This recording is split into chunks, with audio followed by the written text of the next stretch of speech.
Tomemos nuestros asientos. Hemos analizado el tema de la redención desde cómo Dios el Padre la planea, Dios el Hijo la ejecuta y Dios Espíritu Santo ahora la aplica. Entonces vamos a entrar de lleno a una de las preguntas que menciona el Catecismo, la pregunta 29. ¿Cómo somos hechos partícipes de la redención comprada por Cristo? La semana pasada terminábamos de hablar de que en la acción de Jesucristo a favor de nosotros en redimirnos, ejercía 3 oficios. Espero que los recuerden.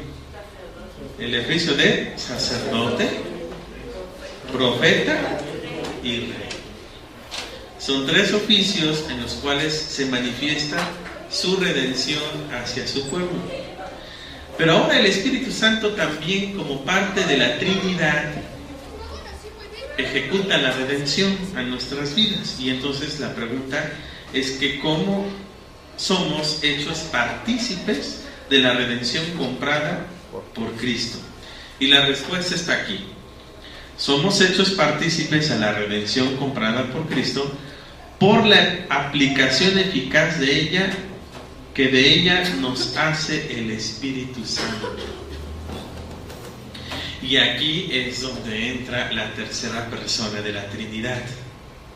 Y si ustedes se fijan, paralelamente ha sido muy estratégica la enseñanza del Catecismo, porque paralelamente a lo que hemos estado aprendiendo acerca de la redención, al mismo tiempo hemos estado aprendiendo las funciones del Espíritu, de la Trinidad. Y hablábamos muy enfáticamente que Jesús hizo su redención a favor de nosotros como Dios y como hombre. Y su estado humano permanece hasta hoy. Pero cuando Jesús ascendió a los cielos, previa a esa ascensión, había dejado una promesa a sus discípulos, a toda la comunidad de los discípulos, que Pablo calcula que en ese momento eran como más de 500 personas, que por supuesto debían haber sido más, pero eso se calculaba a ojo de buen cubero. A esas 500 personas Jesús promete algo: me iré, pero vendrá a ustedes el Consolador, el Espíritu de verdad, y Él les enseñará todo acerca de mí. Y entonces la obra del Espíritu Santo es una obra de redención, porque nos ratifica lo que Jesucristo hizo por nosotros. Cuando Jesús ascendió, pasaron días y días, y después de 40 días de la ascensión vino un evento importante en el día llamado Pentecostés, que hasta hoy ha sido una fecha que recordamos año tras año. El Pentecostés son aproximadamente 50 días después de la resurrección. El día del Pentecostés, una fiesta judía, de tradición judía, pero que ahora también ha sido una fiesta de tradición cristiana, es cuando llega el Espíritu Santo de manera sorpresiva. Los discípulos estaban ahí, y cuando llega el Espíritu Santo como fuego, como la promesa que establece el profeta Joel, que derramaré mi espíritu sobre sus hijos y sus hijas, sobre los ancianos, sobre los siervos. Y entonces se manifiesta el Espíritu Santo entre los primeros cristianos de esa época. Recordarán que en ese momento los discípulos de Jesús, no solamente los apóstoles, sino los discípulos de Jesús, en ese momento recibieron el poder del Espíritu Santo y empezaron a predicar el Evangelio en los idiomas de las personas extranjeras que venían a Jerusalén a celebrar la fiesta. Es decir, también judíos, pero nacidos en otros países y obviamente con otro idioma en el cual era parte de su propia formación cultural. Estos, al llegar a Jerusalén, no entendían el hebreo y mucho menos el arameo, y los discípulos de Jesús hablaban arameo. Así que el poder de Dios invade el corazón de ellos y empiezan a predicar en los idiomas que podían entender los judíos que venían de distintas regiones fuera de Israel. Y entonces ahí es como se convierten las primeras generaciones de cristianos a la fe de Jesucristo. ¿Y obra de quién fue? ¿El poder de los apóstoles? No, esto fue obra del Espíritu Santo, lo cual implica que el Espíritu Santo ha sido la tercera persona de la Trinidad que ha estado con nosotros siempre, en todo momento. Digamos que el Espíritu Santo ahora habita permanentemente en nosotros. En el Antiguo Testamento, las acciones del Espíritu Santo se ven de manera paulatina y de manera continua, pero en distintas fases de la historia de Israel. Es decir, no se ve la permanencia del Espíritu, sino que Jehová Dios está como una nube resguardando al pueblo de Israel.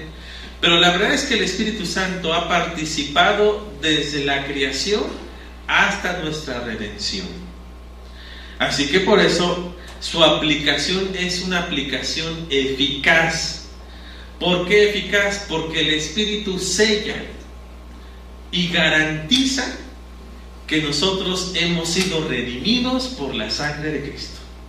Cristo es el que nos llama a arrepentimiento de nuestros pecados, a reconocerlo como nuestro Señor y Salvador, pero el Espíritu es el que confirma ese acto de redención de Jesús en nuestras vidas.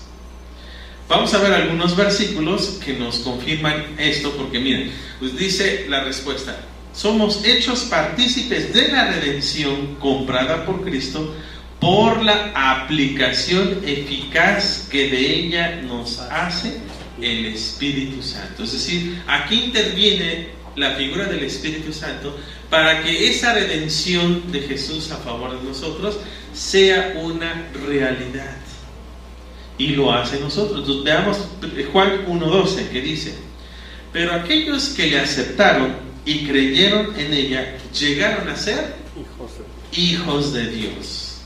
Es decir, cuando nosotros conscientemente, por obra del Espíritu Santo, nosotros podemos reconocer la redención de Jesús a favor de nosotros, en ese momento somos constituidos hijos de Dios. Pero ¿quién es el que nos convence para poder creer en Jesucristo? El Espíritu. No es obra nuestra, no es decisión humana, no es voluntad de las personas. No es decir, hoy tengo el deseo de acercarme a Dios. Eso no nace del corazón humano, porque acuérdense que el corazón humano está corrompido y está alejado de Dios por naturaleza. Pero es el Espíritu que pone en nuestro corazón la intencionalidad de podernos acercar a Dios. En algún momento de sus vidas, cuando ustedes sintieron el deseo de acercarse a Dios y de conocerlo más, eso fue obra del Espíritu Santo. No fue voluntad de ustedes, no fue porque ustedes quisieron. Es más, no fue por el problema que había en ese momento que los orilló a acercarse a Dios. Eso fue un instrumento que Dios utilizó para que el Espíritu Santo tocara sus corazones. Lo que hace el Espíritu Santo, como dice la Biblia, es transformar nuestro corazón de piedra a un corazón ¿de qué? De carne. Digamos que el corazón de carne simboliza el corazón de sensibilidad, de apertura, de escuchar la voz de Dios. Entonces eso lo hace el Espíritu Santo, no lo hace ninguna otra persona.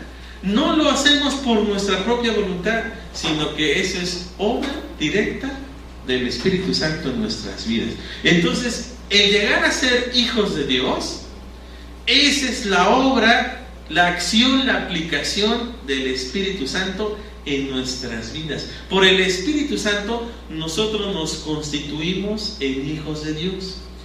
Quiere decir entonces que entre toda la humanidad no todos son hijos de Dios. ¿Quiénes son hijos de Dios? Aquellos que el Espíritu Santo les ha dado esa potestad. Los demás, aquellos que no han recibido a Jesús, no son hijos de Dios. Y ojo, esto no depende de ninguna religión. Es decir, el pertenecer a una religión o a una iglesia no garantiza ser hijo de Dios, sino únicamente la obra del Espíritu Santo garantiza de que somos hijos de Dios. Como muchas veces lo he dicho, Lutero siempre insistió en sus predicaciones. Muchos que están devotamente en la iglesia no estarán en el cielo. Y muchos que a lo mejor vemos en las calles y decimos, este se va a ir al infierno porque no viene a la iglesia, ahí estarán en la presencia de Dios. ¿Por qué? Porque no depende de la religión, depende de la obra del Espíritu Santo en nuestras vidas. Otro texto que lo confirma, que la enseñanza, es Juan 3, del 5 al 6, que ya lo leímos en el culto.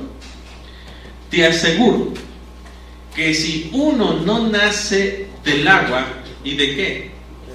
Del Espíritu, no puede entrar en el reino de Dios.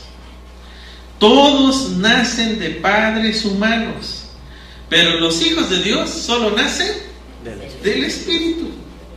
Por eso les digo que entre toda la humanidad somos más de 7,000 millones de habitantes en la tierra. ¿Sabían ustedes? Más de 7,000 millones de habitantes en la tierra. De entre todos esos 7,000 millones de habitantes, solo un porcentaje pequeño es considerado hijo de Dios, porque los demás viven lejos de la presencia de Dios y del conocimiento de Dios. Y el único que nos puede acercar a Dios y nos provoca conocimiento e interés y deseo de adorar a Dios es la obra del Espíritu Santo. Por eso tenemos dos nacimientos, si se fijan. Nacemos de nuestros padres, pero el segundo nacimiento es el más importante porque es un nacimiento eterno. El primer nacimiento es un nacimiento temporal, porque nacemos y morimos. Pero el segundo nacimiento es un nacimiento eterno, porque una vez que nacimos para ser hijos de Dios, al nacer de nuevo, entonces ese nacimiento es para siempre, por la eternidad. El ser hijo de Dios es por la eternidad, no es durante estemos aquí en la tierra, es por la eternidad, pero se necesita nacer del Espíritu. Por eso Jesús empezó una plática confrontadora con Nicodemo, que recuerden el pasaje que leímos. Nicodemo pregunta, ¿qué se necesita para tener la vida eterna? Si se trata de cumplir los mandamientos, eso es relativamente fácil. Y digo relativamente porque no siempre cumplimos la totalidad de los mandamientos. En esta vida no siempre cumplimos las leyes. Cada vez que nosotros pasamos la calle, vamos a la tienda, salimos de la casa, regresamos a la casa, ejercemos un sinfín de leyes que ustedes no tienen idea. Muchas leyes, pero también esas leyes las podemos violar. Tan solo si, por ejemplo, tenemos una ley que nos dice que un semáforo verde es para avanzar y un semáforo rojo es para detenerse, y hacemos lo contrario, estamos quebrantando la ley. Si vamos a una tienda y pedimos un artículo y no lo pagamos, estamos quebrantando una ley. Si las esquinas se hicieron para pasar el patio y nosotros pasamos a la mitad de la calle, estamos quebrantando la ley. Entonces, en todo momento, relativamente podemos cumplirla o violar las leyes. Y entonces, la respuesta hacia Nicodemo, bueno, si obtener la vida eterna se trata de cumplir leyes, pues no es tan difícil. Y Jesús lo ayuda a reflexionar. No consiste en cumplir o violar las leyes, porque de entrada somos culpables de las leyes. Se trata de nacer de nuevo. Y fíjense, la reacción de Nicodemo aparentemente muy inocente, pero en realidad es una ironía que le responde a Jesús. Entonces hay que entrar otra vez al vientre de la mamá y volver a ser concebido y volver a nacer, ¿o de qué estás hablando? Y Jesús le dice, pues no nos hagamos los tontitos. No estoy hablando de ese nacimiento. Estoy hablando de este nacimiento. Te aseguro que si uno no nace del agua y del Espíritu, no puede entrar en el reino de Dios. ¿Qué se necesita para entrar al reino de Dios? Ser muy cumplido en la iglesia, ser muy cumplido en nuestra religión, ser una buena persona, ayudar a los más necesitados, incluso llevar muchas cosas y despensas personalmente a los damnificados de Acapulco. ¿Eso nos da entrada al reino de Dios? Por supuesto que no. Dice la Biblia que entre más cosas buenas querramos hacer, más nos endeudamos con Dios. Entonces, el ser buena gente y buena persona no garantiza entrar en el reino de Dios. Al contrario, nos compromete más con Dios, porque entonces Dios nos pide más cargas que no podemos llevar. Y la respuesta es muy sencilla. Es la obra del Espíritu Santo en nuestras vidas. Nacer de nuevo significa conversión. Es decir, renunciar a tu antigua naturaleza, a tu antigua vida humana, y aceptar la vida espiritual en tu vida. Y ojo, esto no significa adherirse a una religión. Significa que el Espíritu Santo te constituya en hijo de Dios. En el reino del Señor, en su presencia, estarán exclusivamente los que son hijos de Dios, no los religiosos. Nada de esos. Solamente los hijos de Dios. Ahí estarán. Y por eso es importante que cada uno de nosotros se sienta confirmado de que somos hijos de Dios. En otro texto, que no está citado aquí, dice, ¿y cómo saber que soy hijo de Dios? La misma Biblia nos da la respuesta. El Espíritu da testimonio de que somos hijos de Dios. Si en tu corazón hay esa certeza, esa seguridad de que tú estás apegado al Señor y de que el Señor te ama y que tú amas a Dios, esa es obra del Espíritu Santo. Y entonces eso significa que eres hijo de Dios. Pero ojo, no es obra de los hombres, es obra del Espíritu únicamente. Tenemos otro texto más fuerte en Tito 3, del 5 al 6. Y fíjense cómo comienza. Y nos salvó. Pero no lo hizo porque nosotros hubiéramos hecho algo bueno, sino porque nos ama y quiso ayudarnos. Por medio del poder del Espíritu Santo nos salvó, nos purificó de todos nuestros pecados y nos dio nueva vida. Fíjese cómo confirma lo que dice Juan, que leímos anteriormente. Fue como si hubiéramos nacido de nuevo. Gracias a Jesucristo, nuestro Salvador. ¿Por medio de qué lo hizo? Dios nos dio, ¿qué? El Espíritu Santo. Entonces el Espíritu Santo nos hace nacer de nuevo. Y nacer de nuevo es renunciar a la antigua naturaleza humana y asumir la naturaleza espiritual que es de Dios, la imagen de Jesucristo en nuestras vidas.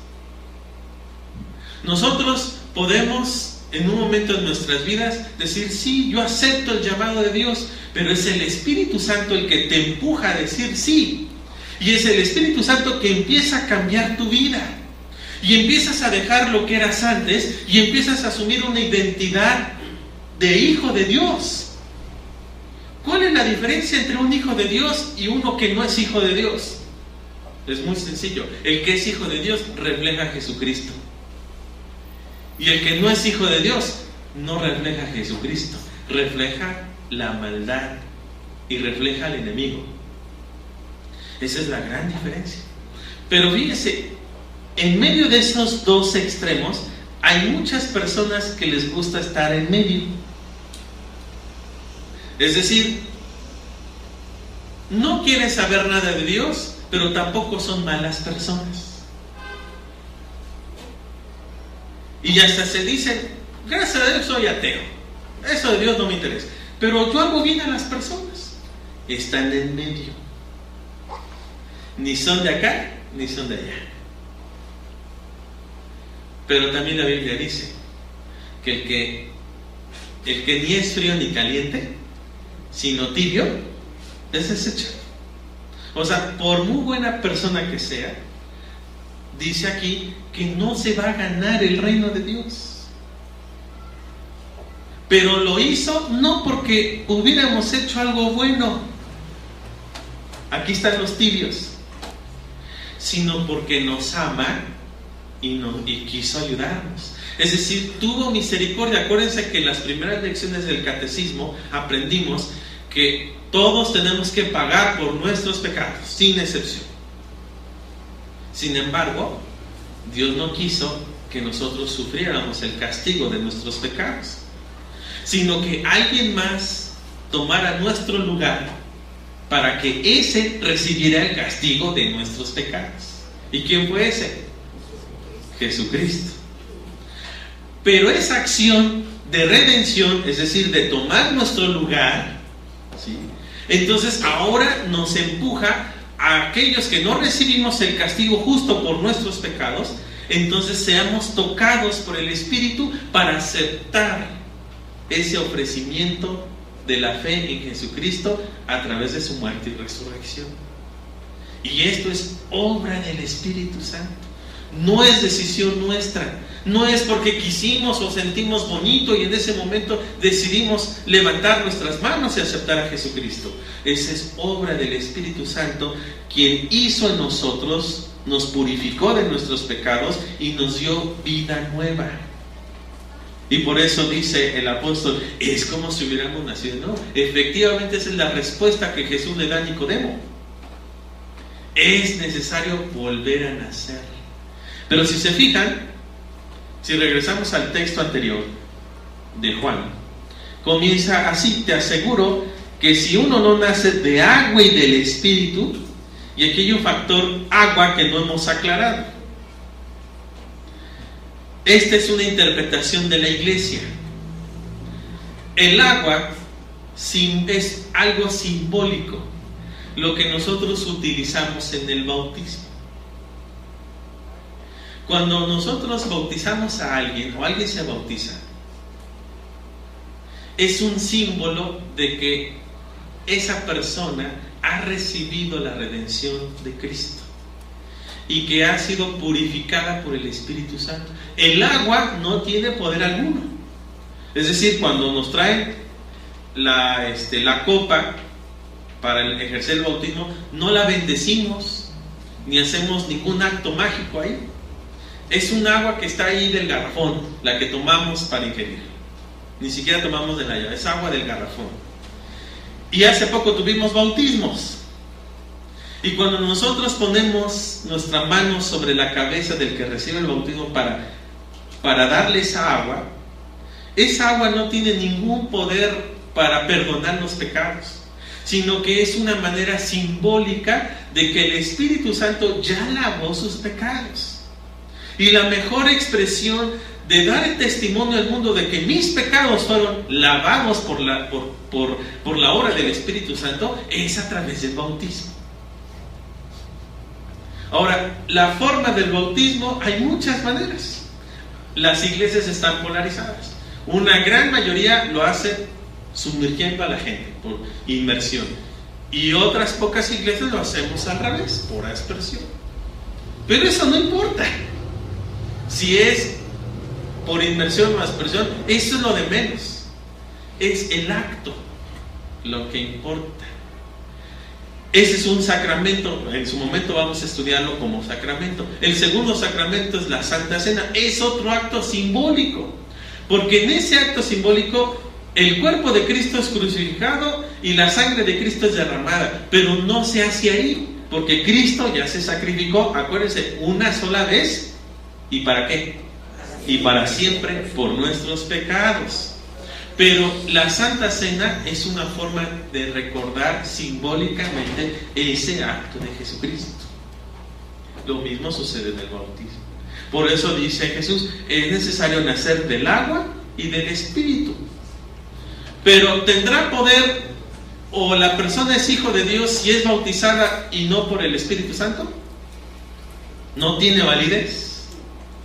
Primero es obra del Espíritu Santo y después es el acto del agua.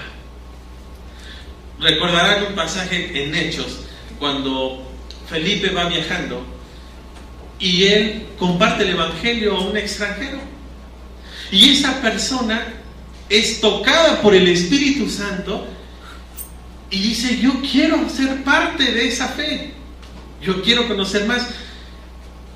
¿Qué impide que sea bautizado en este momento? Dice Felipe: nada, solo es bajarnos y ya. Y vieron un arroyo y ahí lo bautizó. Pero primero hubo el acto del Espíritu Santo en nuestras vidas. El Espíritu Santo tocó el corazón de ese etíope, y ese etíope se convirtió al Evangelio. Y después vino la agüita. Bien, segunda afirmación: el Espíritu Santo nos aplica la redención comprada por Cristo, obrando en nosotros y uniéndonos así a Cristo por nuestro llamamiento eficaz. Entonces, Cristo es el que nos llama. Cristo es el que dio su vida por nosotros, compró nuestro rescate. Pero ¿quién lo aplica para que nosotros lo entendamos? El Espíritu Santo. Ese es el trabajo del Espíritu Santo, porque humanamente no lo podríamos entender, pero el Espíritu Santo nos da el entendimiento y el conocimiento y en el corazón para recibir la obra redentora de Cristo. Veamos qué dice Efesios 4, 15 y 16. Al contrario, el amor debe hacernos decidir siempre la verdad, para que en todo lo que hagamos nos parezcamos cada vez más a Cristo, quien es quien gobierna la iglesia. Cristo es quien va uniendo a cada miembro de la iglesia según sus funciones, y quien hace que cada uno trabaje en armonía para que la iglesia vaya creciendo y cobrando más fuerza por causa del amor. Entonces, aquí, digamos, estamos conjuntados todos los que hemos recibido la redención de Cristo. Pero esta es obra del Espíritu Santo en nuestras vidas. Quien nos convence para unirnos al cuerpo de Cristo es el Espíritu. Por eso cada uno de ustedes está aquí, porque el Espíritu Santo los convenció a unirse al cuerpo glorioso de Jesucristo. Gálatas 2:20 también lo confirma. En realidad, también yo he muerto en la cruz junto con Jesucristo, y ya no soy yo el que vive, sino que es Jesucristo el que vive en mí. Y ahora vivo gracias a mi confianza en el Hijo de Dios, porque Él me amó y quiso morir para salvarme. Y entonces, ¿quién le dio ese conocimiento a Pablo de la obra redentora de Cristo? El Espíritu Santo. Y ustedes recordarán que cuando Pablo iba tras de los cristianos, le tocó una luz que lo tiró del caballo y lo mantuvo ciego. Ese pasaje puede interpretarse simbólicamente también, porque su corazón estaba cegado al mismo tiempo. ¿Y quién le dio la luz para ver la verdad? ¿Quién le reveló el mensaje de Jesucristo? Cuando Jesús le dice: ¿por qué me persigues? Eso fue obra del Espíritu Santo en la vida de Pablo. Tengo una pregunta. Pastor, en el tiempo de Pentecostés, en los